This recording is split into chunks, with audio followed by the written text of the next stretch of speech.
Support comes from ServiceNow. We're for people doing the creative work they actually want to do. That's why this ad was written and read by a real person and not AI. You know what people don't want to do? Boring, busy work. Now with AI agents built into the ServiceNow platform, you can automate millions of repetitive tasks in every corner of your business, IT, HR, and more, so your people can focus on the work that they want to do. That's putting AI agents to work for people. It's your turn. Visit servicenow.com. We off? 30 seconds of carefree bliss. Oof, like wind in your hair carefree. Oh, like using Clorox Disinfecting All-Purpose Cleaner in the home carefree. Yes! Like dog slobbing on the coffee table and cleaning it with Clorox Carefree. He's on a roll now. Spit toothpaste on the faucet. You got it. You got it. Peanut butter on the light switch. Oh, spritz, spritz. Spritz, spritz. Clorox, man. Clean feels good. Okay, we're back. Use as directed. Military murder is an independent project and is not endorsed by the Department of Defense or any military component. The views expressed are those of the host. The content of this podcast is not meant to be legal or medical advice. Warning, this episode contains graphic details of murder and is not suitable for young listeners. Listener discretion is advised.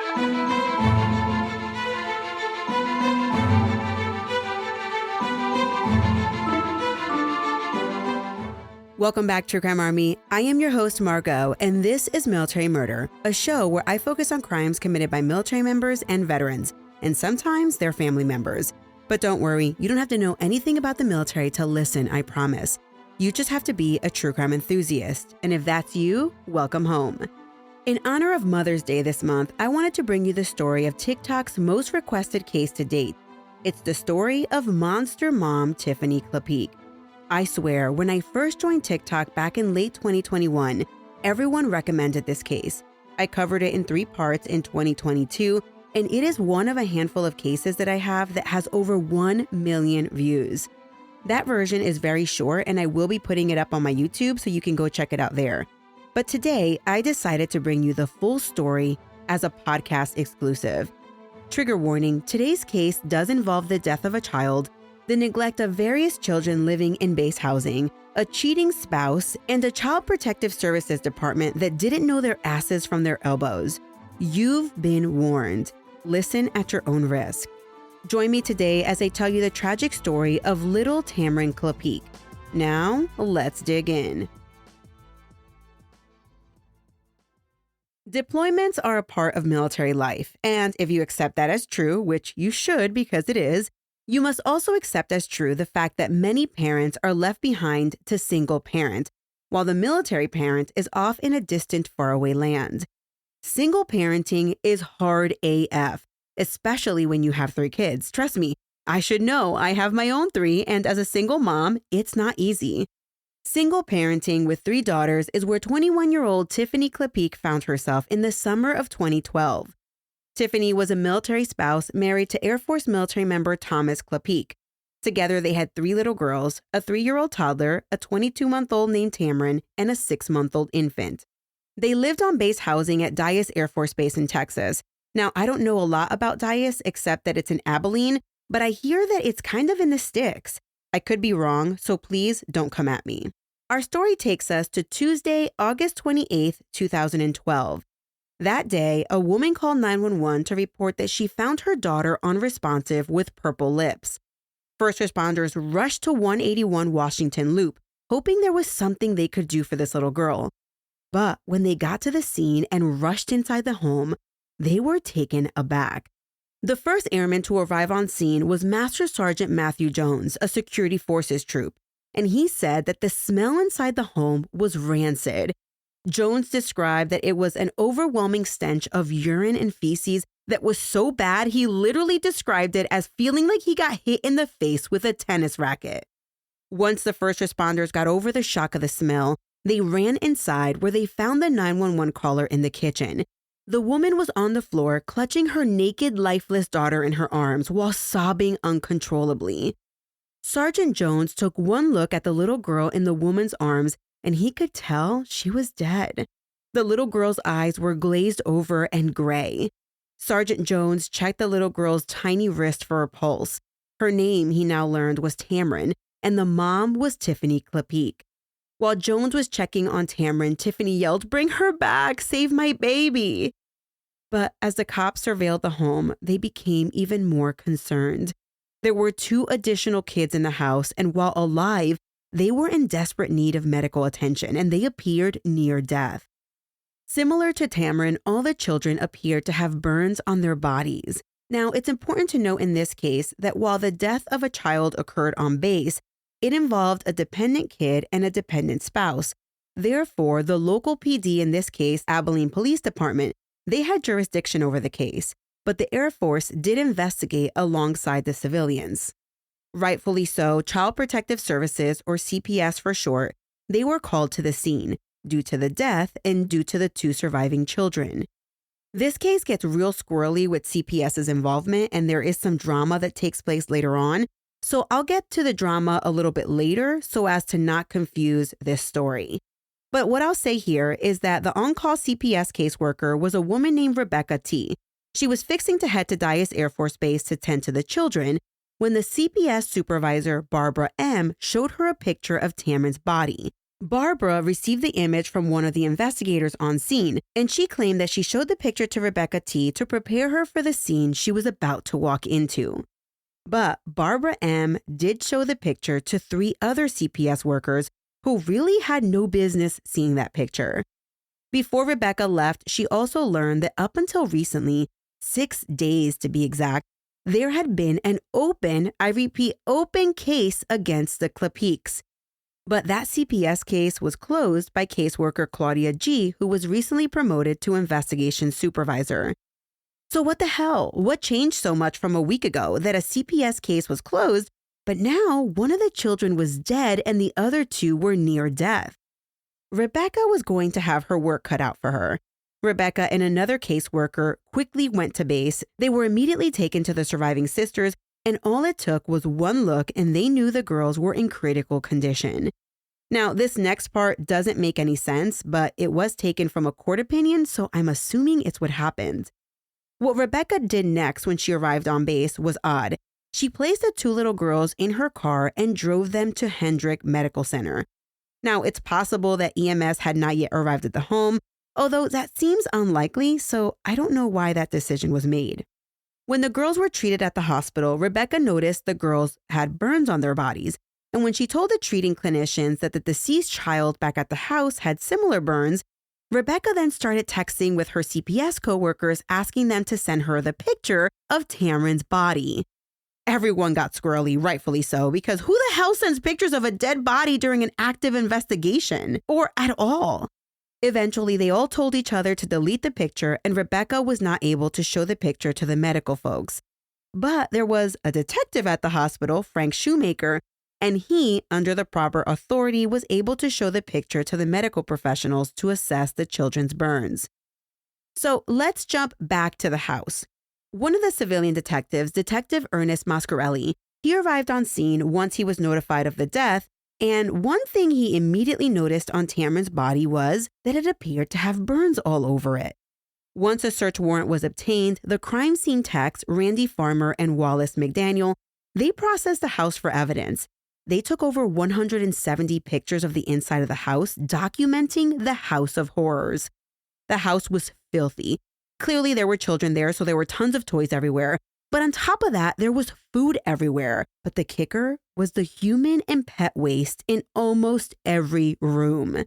I was unable to find out the exact layout of this house and who slept where, but Tamryn had her own room with a crib in it. Her crib mattress was found to be covered in feces.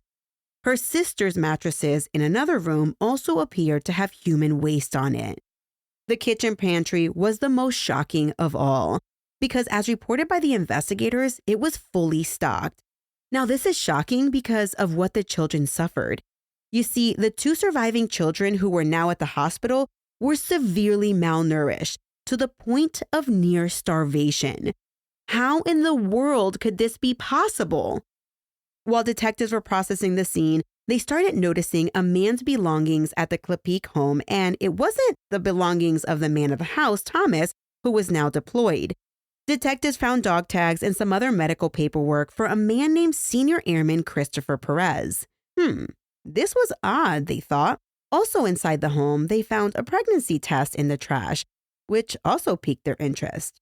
Then, while a cop was outside maintaining security of the home, an airman just kind of beep-bopped along and asked, "Hey, what's going on in that house?"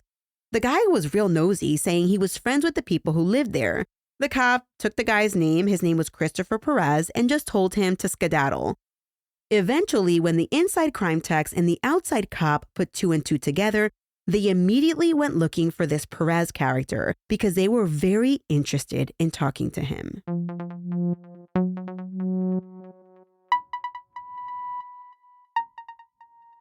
Ryan Reynolds here from Mint Mobile.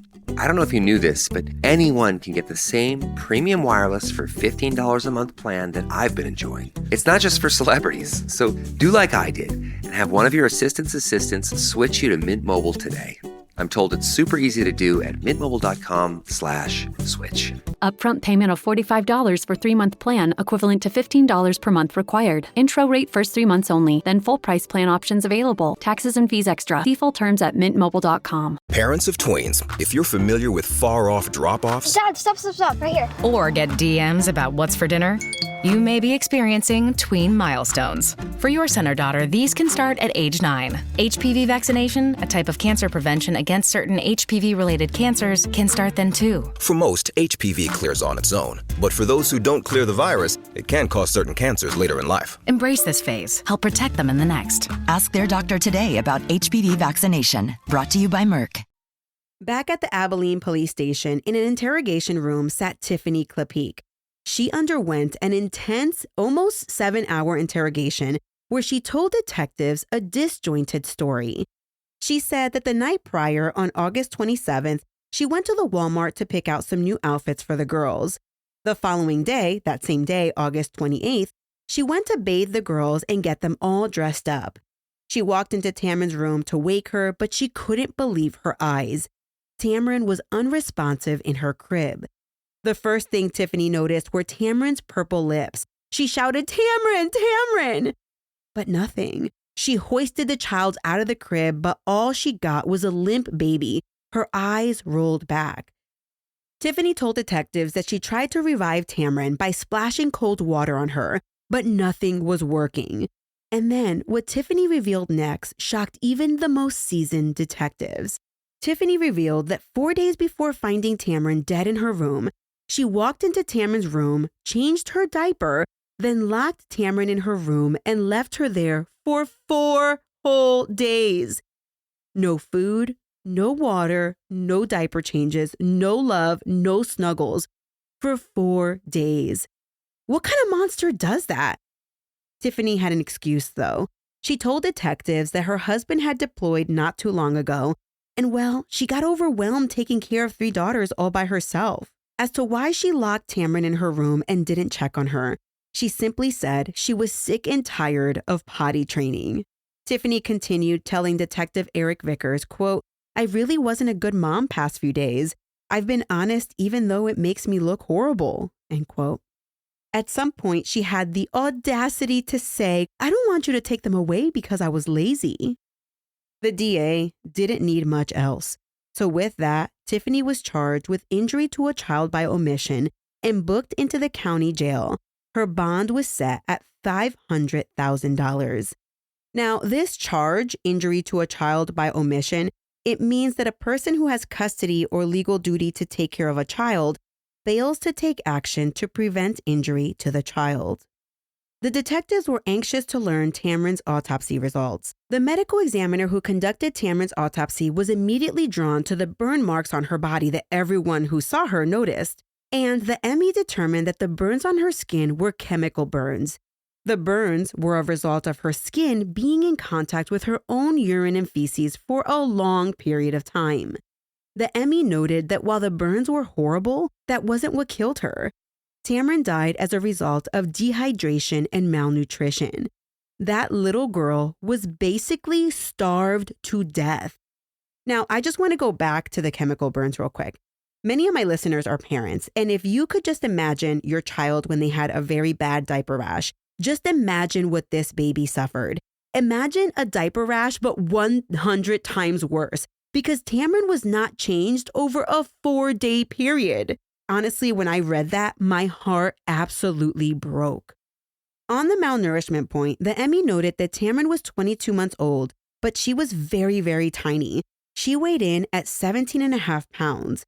While children range in weight from very small to very big, the Emmy noted that Tamryn should not have been this tiny. She wasn't just small-framed, she was not fed. This case is so strange because the two surviving sisters were both treated for neglect and malnourishment, but it doesn't appear that they were locked in a room like Tamryn. Why had Tiffany chosen Tamryn to lock in a room? Let's talk about Airman Perez. Authorities brought him in for questioning to get his story. Why were his things found at Tiffany's house? Well, Perez was prepared to tell authorities. You see, what had happened was that Perez, who was a security forces troop, was getting ready for an upcoming deployment. When he learned he'd be leaving for a few months, he cleared out his apartment prior to leaving on pre-deployment training.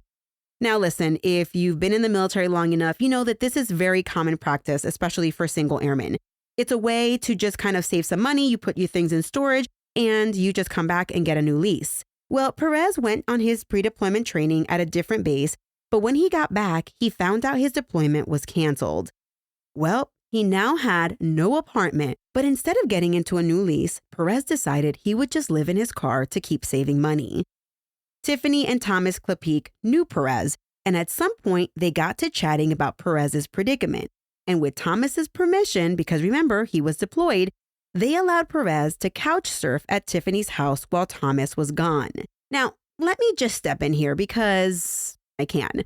As a mother of 3 who trusts literally no one, there is no way on God's green earth that I would let some random man couch surf with me and my children. Nope, sorry, not going to happen at my house. I know. This is going to upset some of you, but honestly, I don't care. This podcast is about vigilance, not just about murder. And listen, if you don't already know this, sexual assault and child sex assault is so rampant nowadays in this disturbed world. We need to be able to protect our children, not only from strangers, but from friends and even family members.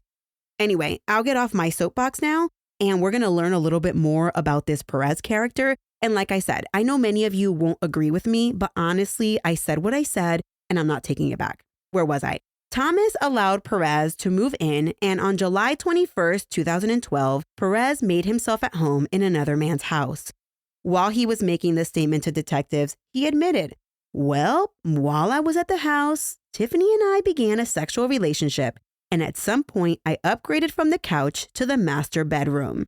In addition to shacking up with the lady of the house, who apparently was too overwhelmed to take care of her kids, but not too overwhelmed to be knocking boots with some random homeless airman, well, he started to take on some kid duty.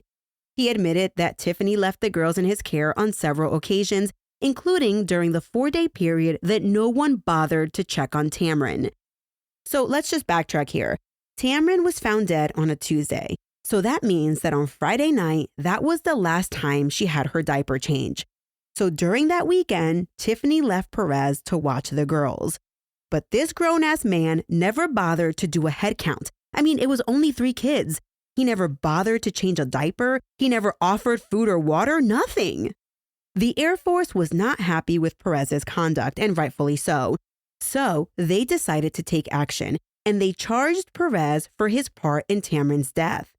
The Air Force felt that Perez had a duty for the children's care and that he endangered their physical health, safety, and welfare by failing to provide the most basic needs.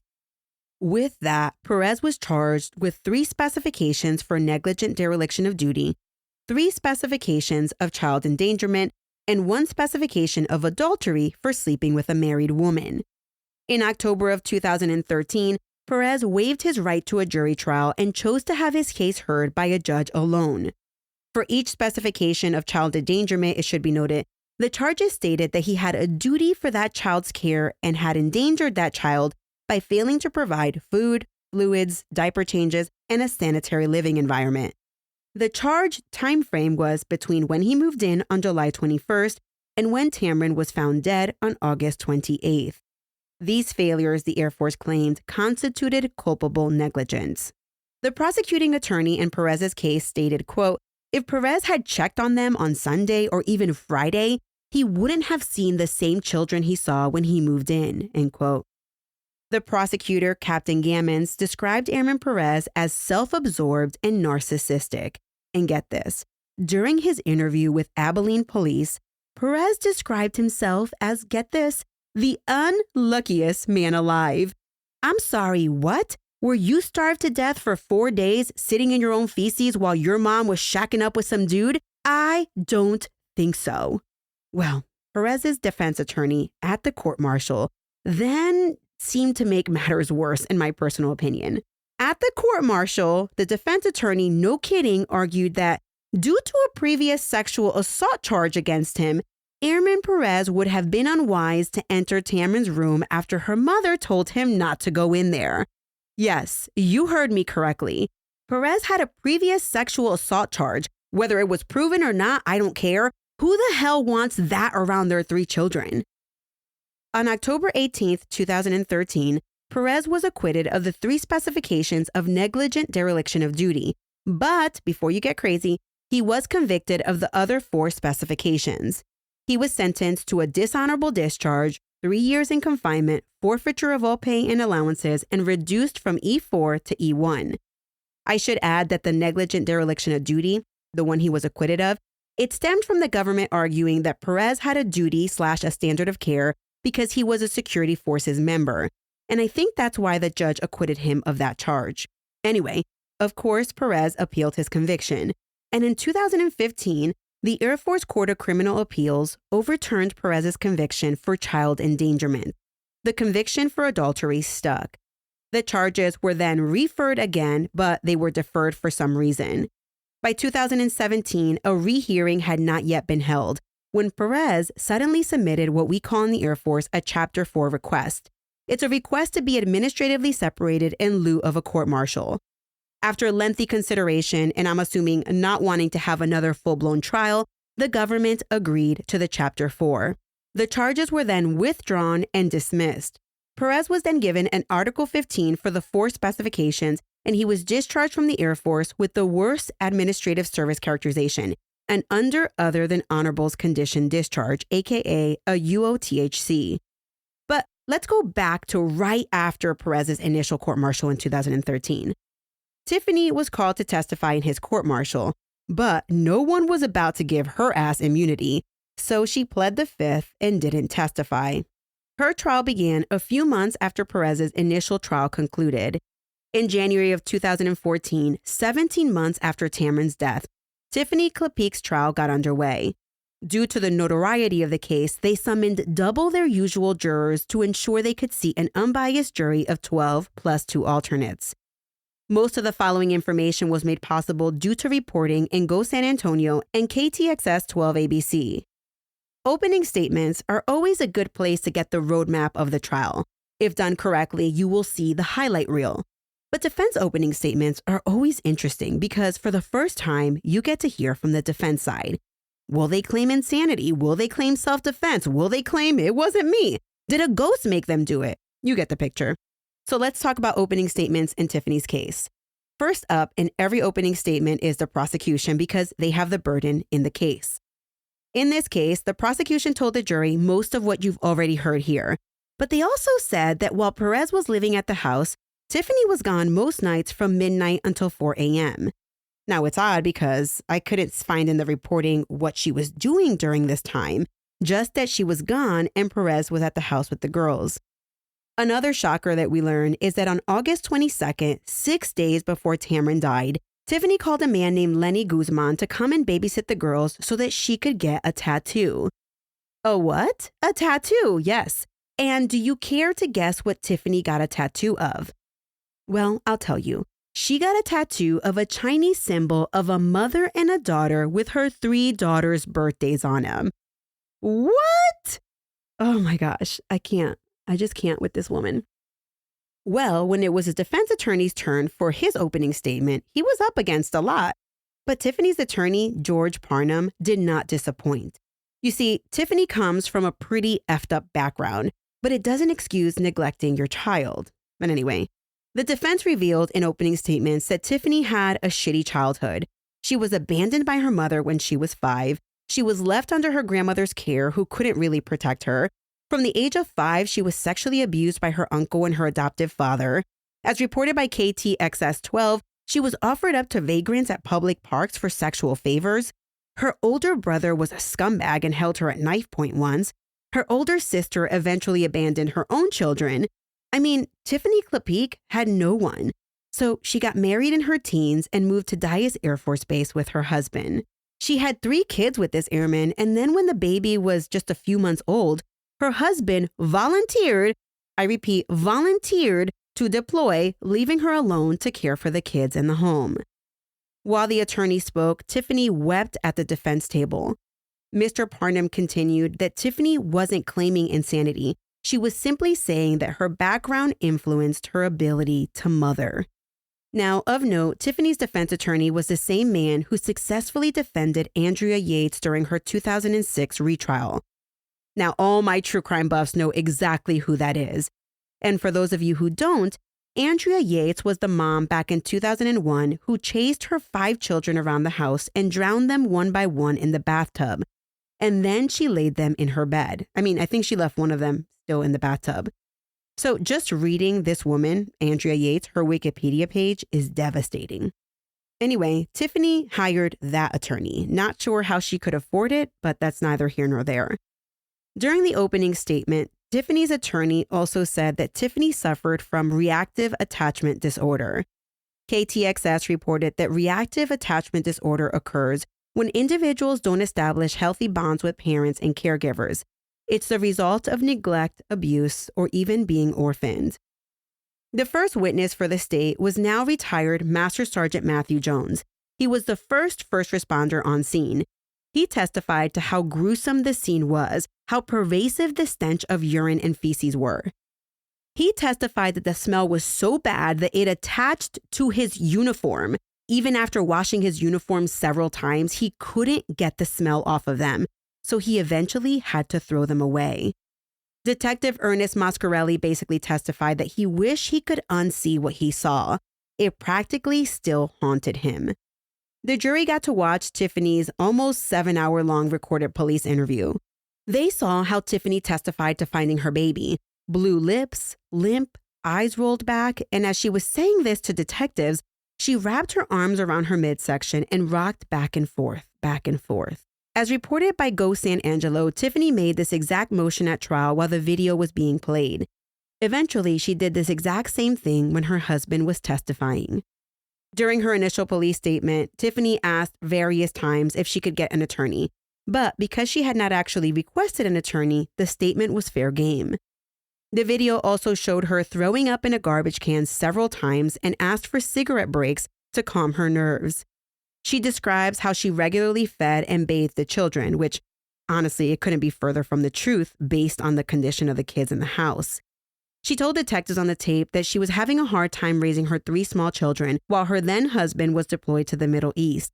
She said, quote, "It's so hard to do everything by myself," end quote. Crime scene photos were also shown to the jury, including Tamryn's crib where the mattress was soaked in urine and feces. During her police interview, Tiffany admitted to detectives that she had changed Tamryn's diaper, then locked her in her room for the next 4 days without checking on her once.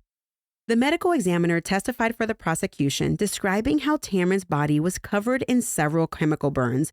She suffered these from laying face down in her own waste for an extended period of time.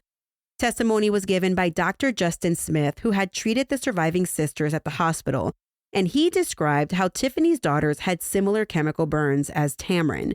They also had several diaper rashes when they were rescued from the House of Horrors. Their hair was matted and their skin was stuck to the diapers they were wearing that had not been changed for days. Dr. Smith also testified that the surviving children suffered developmental delays. They required hospitalization due to their deteriorated condition. At some point, Tiffany had to be physically removed from the courtroom by the bailiffs when she saw Tamryn's autopsy pictures on the TV screen as they were being shown to the jury. Several CPS investigators were subpoenaed to testify.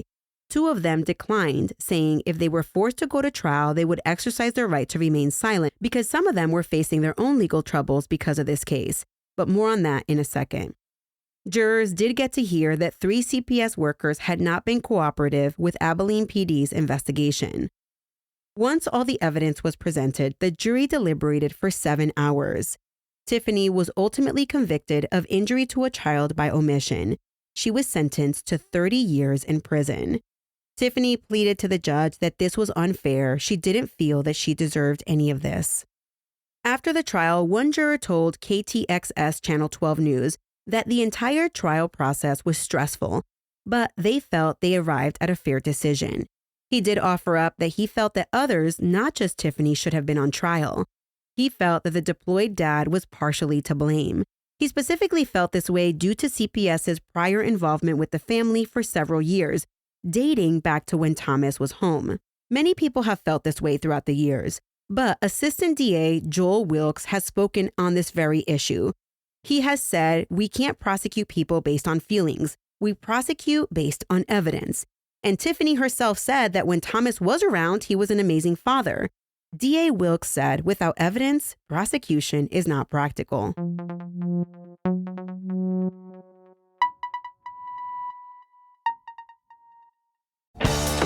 Still getting around to that fix on your car? You got this. On eBay, you'll find millions of parts guaranteed to fit. Doesn't matter if it's a major engine repair or your first time swapping your windshield wipers. eBay has that part you need, ready to click perfectly into place for changes big and small. Loud or quiet, find all the parts you need at prices you'll love. Guaranteed to fit every time. But you already know that. eBay. Things, people, love. Eligible items only. Exclusions apply. Fellas, you know Degree Cool Rush deodorant, right? Well, last year they changed the formula, and guys were mad about it. One dude even started a petition. So guess what? Degree heard us, admitted they messed up, and brought the original Cool Rush scent back exactly how it was. And it's in Walmart, Target, and other stores now for under $4. So grab some and remember why its cool, crisp, and fresh scent made it the #1 men's antiperspirant for the last decade. Degree Cool Rush is back, and it smells like victory for all of us. Tamryn's story wouldn't be complete without telling you all about CPS's involvement in this case. Like, what in the actual hell was happening with Abilene CPS? Here's a timeline that Myrtle put together for me of all the CPS actions and what led to 3 kids being starved, 1 child dying, all while supposedly under CPS's watchful eye. It all started on April 9th, 2010, 2.5 years before Tamryn's death. In fact, Tamryn hadn't even been born yet.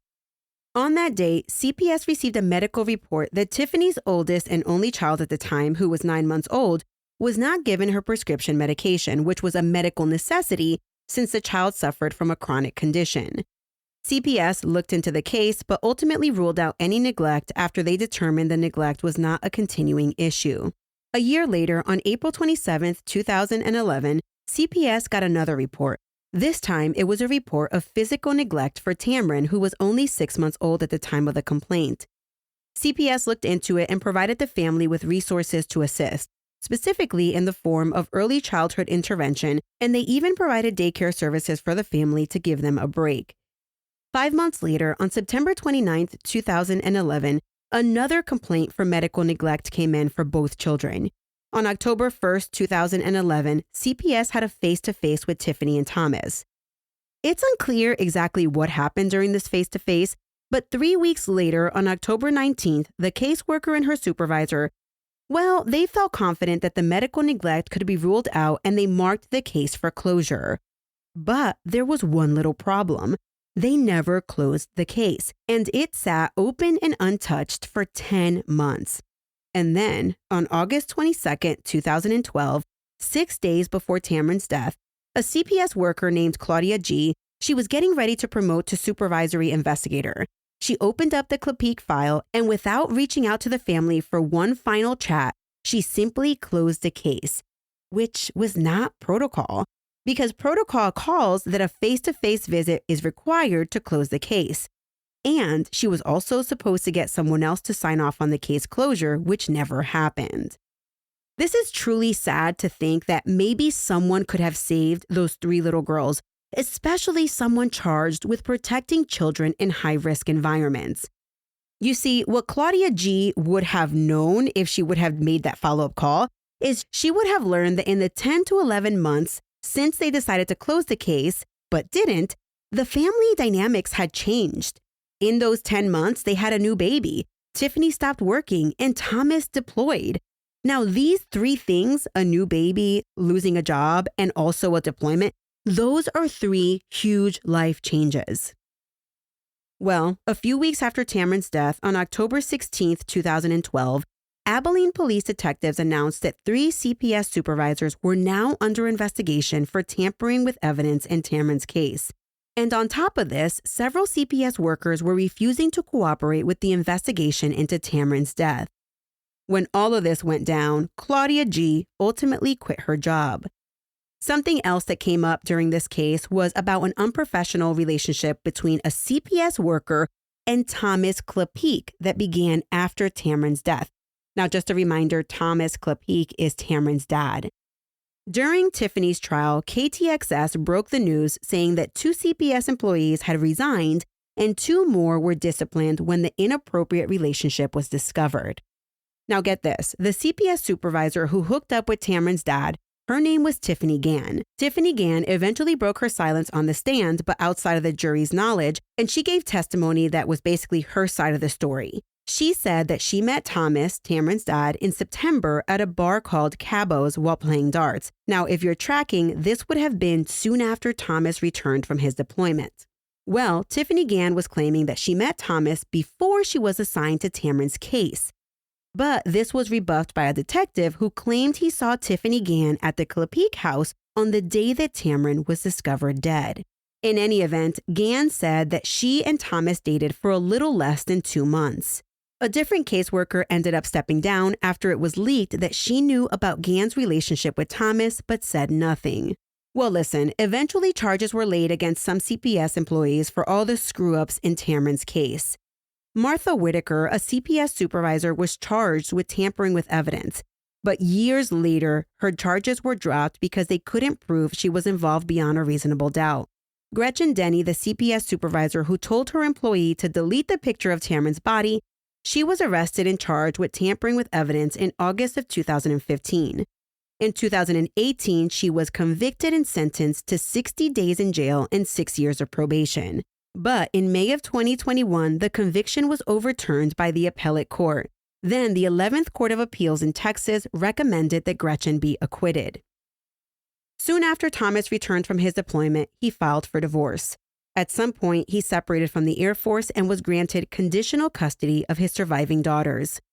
Thomas Klapheke was granted a divorce from Tiffany on July 31, 2013, 11 months after his daughter died due to her mother's neglect. After Tiffany was sentenced, she signed over her parental rights to Kathy B., Tamryn's paternal grandmother. In one of the articles I read to prepare for this case, I learned that Tiffany clearly was overwhelmed by motherhood. But the reason she continued to have children with her husband was because she wanted to give him a boy. She said that the more girls she kept popping out, the further distant her husband became, and she wanted to bring him back. Now listen, this statement made me both pissed off and sad.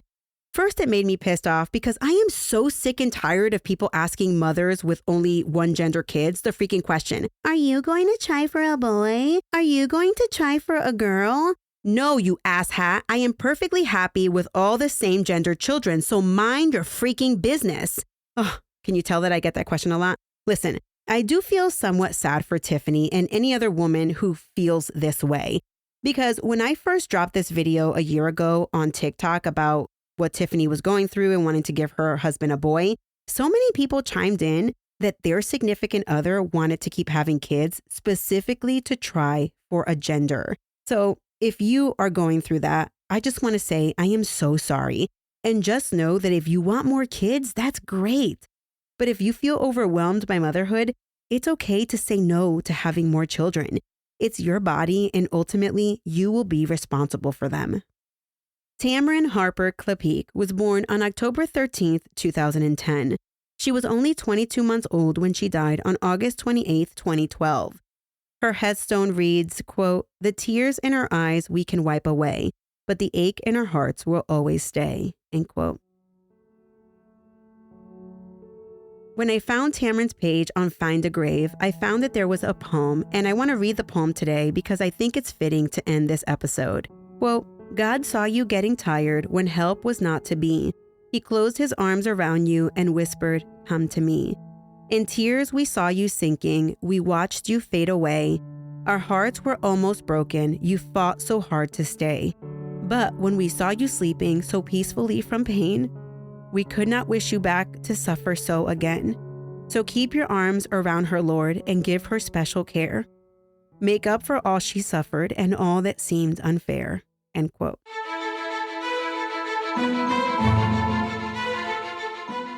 There have been two cases that I have covered on the podcast that have really affected me because of what I was going through in that moment.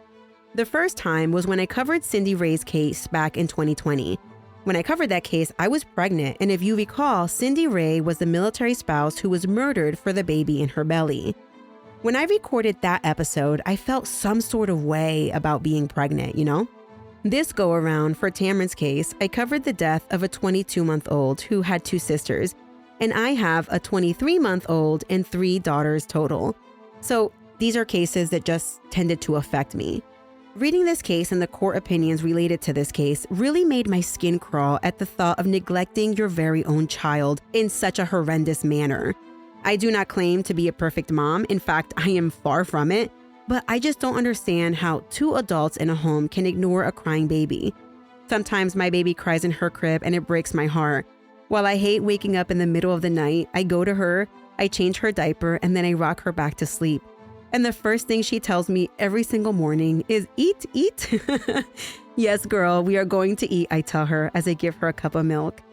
I highly believe that there was something terribly wrong with Tiffany, and I really do feel for her past. Maybe she was suffering from postpartum depression, but she never got the help. I also have to stop and wonder if anyone from Thomas's unit even bothered to check on Tiffany while Thomas was deployed. I was blessed that on the last 2 occasions that my ex-husband was deployed, his unit checked up on me often and made sure that I knew of all the available resources if I needed them. This story goes to show that we need to take care of one another. I often wonder if neighbors noticed or if anyone noticed what was going on with the kids in the Klapheke house. All right, everyone, I just want to say thank you so much for listening. Thank you so much for recommending this case. If you're new here, welcome. Thank you for joining. And if you haven't already, be sure to click follow or that little plus symbol on wherever app you listen, so that way you don't miss the next episode. Shout out to Margot for researching and helping to write this episode. My sources for this episode include various military appellate court opinions and news articles in KDXS 12ABC, Air Force Times, Big Country Home, Parents.com, The Spokesman Review, Abilene Reporter News, Washington Examiner, Tyler Morning Telegraph, Go San Angelo, The Daily Mail, AP News, and findagrave.com. This show was created by Mama Margot Productions. This episode's newest associate producer is Laura, and the music was created by Ty-Ops. Until next time, remember, you never really know what someone is capable of, so remain vigilant always. You have a fabulous week, and I'll keep digging to bring you another military murder story next time.